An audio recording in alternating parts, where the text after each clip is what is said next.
them all what I'm made up. Strut down the hall, won't stop till I get enough. Welcome. Today we're doing a deep dive into a pretty unexpected moment. It happened during Dr. Mehmet Oz's swearing-in ceremony, for the Centers for Medicare and Medicaid Services, CMS. Right. That was Friday, April 18th, 2025. Exactly. And we're mostly looking at this through a report from People magazine. They had some detailed coverage. Yeah, it's interesting because you think of these ceremonies, especially in the Oval Office, as very controlled, very formal. Totally. But this one took a very sudden, very personal turn. The People report sets the scene pretty well. Dr. Oz is there. Right. His wife, Lisa, their kids, Oliver, Daphne, Arabella, Zoe, and some grandkids too, all near the Resolute desk. So a real family moment marking this big step into a national health role for him. Exactly. It's meant to be significant public. And then President Trump starts speaking, giving his remarks on Oz's nomination. Right. But then, things took a bit of a detour, as sometimes happens. He apparently started talking about, nuclear weapons. Yeah, and the report specifically mentions the potential danger of Iran getting them. Quite a shift in topic. Definitely a shift. So the president's discussing Iran and nuclear threats. Expressing concerns about the great danger, as the source puts it. Okay. And right then, while he's talking about that, suddenly there's commotion. Okay. This is where things go off script. Completely. The report says Dr. Oz's granddaughter, Philomena, she's 11 years old, she fainted. Oh, no. Wow. Right there in the Oval Office. Apparently so.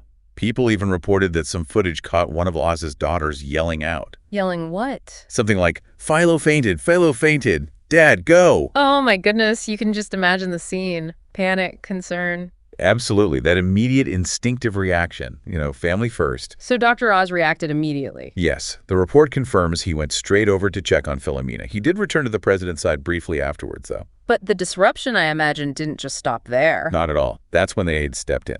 Very quickly, according to the report. What did they do? They started ushering people out, reporters, other bystanders, basically clearing the room. Just like that. Yeah. The commands were apparently very direct. Things like, everybody out. And get out right now. Wow. And no photos, too, right? I think I read that. Exactly. No photos. A clear attempt to control the situation, keep it private at that point. Understandable, given a child was involved. Definitely. And the report notes that while the actual fainting wasn't caught on camera, there was footage. Oh, what did it show? It showed Daphne and Oliver Oz helping Philomena leave the room. She looked unwell. Okay. And then the cameras are cut. That's right. Feed went dark right after that. So, a really jarring interruption to a formal event. Did the White House say anything afterwards? They did. A spokesperson gave a statement to People, confirmed the incident happened, basically, and just said the minor family member was okay. Well, that's the main thing, of course. Glad she was okay. Absolutely. Yeah.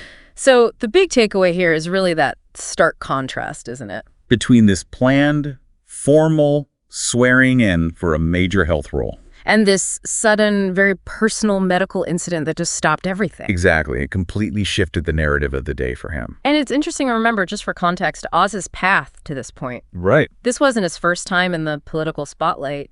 People reminds us about his Senate run in Pennsylvania back in 2022. That's right, the Republican nomination. Yeah. He lost that race to John Fetterman. Yeah. So the CMS confirmation, which only happened on April 3rd, was kind of his next step, moving into this big administrative role. It really was the culmination of that shift into government service for him. So this incident, happening right at the swearing-in, it just underscores how unpredictable public life can be. Absolutely. You can plan everything down to the minute, but, life happens. And it does make you think about that intersection, celebrity, politics, personal health. All playing out very publicly. Yeah, definitely. And there was actually another little detail in the People report, kind of an ironic one. Oh, what was that? It mentioned an interview Daphne Oz did back in 2020 with Parade magazine. Okay. And she was talking about how beneficial it is having so many doctors in the family. Because her father, grandfathers, uncle, all physicians. Right. She apparently joked about always having a doctor on call, saying something like, I don't know what I would do without a doctor on call all the time. Wow. Okay. Yeah, that is Quite the coincidence, given what happened. Isn't it? The article also mentions her husband, John Jovanovich, and their other kids, Domenica and Giovanna. So even with all that medical background readily available in the family, a moment like this can still happen. Unexpectedly. In the White House, of all places. It really brings it home, doesn't it? Health events can affect anyone, anytime, anywhere, regardless of connections. It certainly does. So wrapping up this deep dive, it leaves us with something to think about, maybe. Just how these deeply personal, unexpected moments can suddenly cut through the formality of high-profile public events. Right. What does it really show us about, well, the human side of things, even within these very structured, often political settings? Exactly. Yeah. Something to mull over. Sound the alarm. I'm coming up.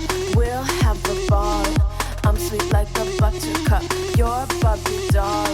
Show them all what I'm made of. Strut down the hall. Won't stop till I get enough.